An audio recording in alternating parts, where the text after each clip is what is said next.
Terima kasih pemirsa, Anda kembali menyaksikan Zona Bisnis dan kali ini kami akan mengupdate Anda dengan informasi terkini dari dunia ekonomi dan bisnis dalam segmen Economic Flash.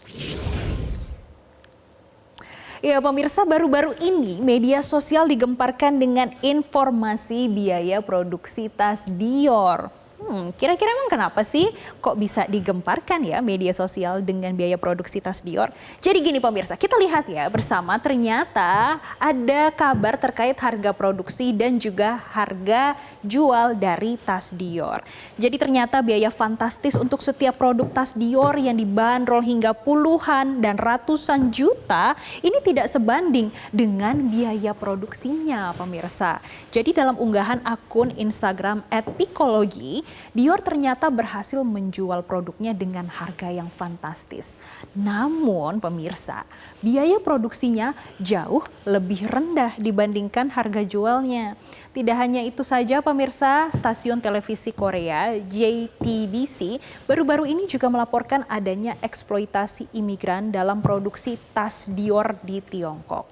Yang mana pemirsa, untuk informasinya, biaya produksi tas mewah Dior ini dijual sekitar 2.800 dolar Amerika Serikat atau di kisaran 46 jutaan rupiah ya.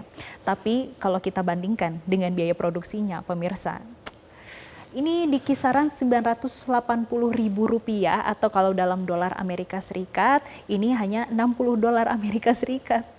Dan pemirsa, ini cukup menggembarkan ya, karena tidak sampai situ saja untuk biaya produksinya, tapi bisa dijual dengan puluhan juta. Dan praktek ini juga menuai berbagai kritik karena bukan permasalahan harga produksi dan juga harga jualnya. Ini karena tas Dior yang dikenal dengan produksi handmade dan juga berbahan baku yang berkualitas tinggi. Kenyataannya ini memproduksi barang di pabrik, bukan handmade. Dan nilai produksinya hanya ratusan ribu. Selain itu ada lagi kabar dari putusan pengadilan di Italia yang mengungkapkan kalau adanya eksploitasi terhadap imigran ilegal Tiongkok untuk memproduksi tas-tas Dior tersebut dan memberikan label buatan Italia. Padahal pemirsa ternyata made in China ya. Dan pengadilan Italia juga menyatakan 4 subkontraktor yang memperkerjakan pekerja Tiongkok dan Filipina ini tanpa fasilitas tidur yang layak. Kemudian bekerja 24 jam tanpa libur ini untuk pekerjanya dan juga mengabaikan keselamatan untuk mempercepat produksi. Udah harga produksinya tidak sampai 1 juta, harga jualnya bisa mencapai puluhan juta hingga ratusan juta. Kemudian dengan adanya kasus imigran ilegal yang ternyata pekerjanya tidak layak untuk jam kerjanya. Sangat ironis ya pemirsa, mengingat kalau kita tahu untuk harta kekayaan Bernard Arnault ini selaku bos dari LVMH yang menaungi Dior menjadi orang terkaya di dunia.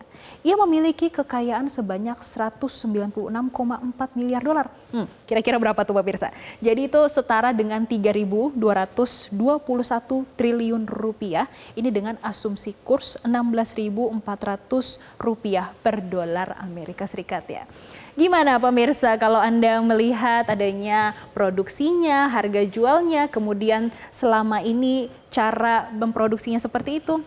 Masih tertarikkah dengan tas Dior atau mungkin mau beralih ke UMKM? Jelajahi cara baru mendapatkan informasi. Download Metro TV Extend sekarang.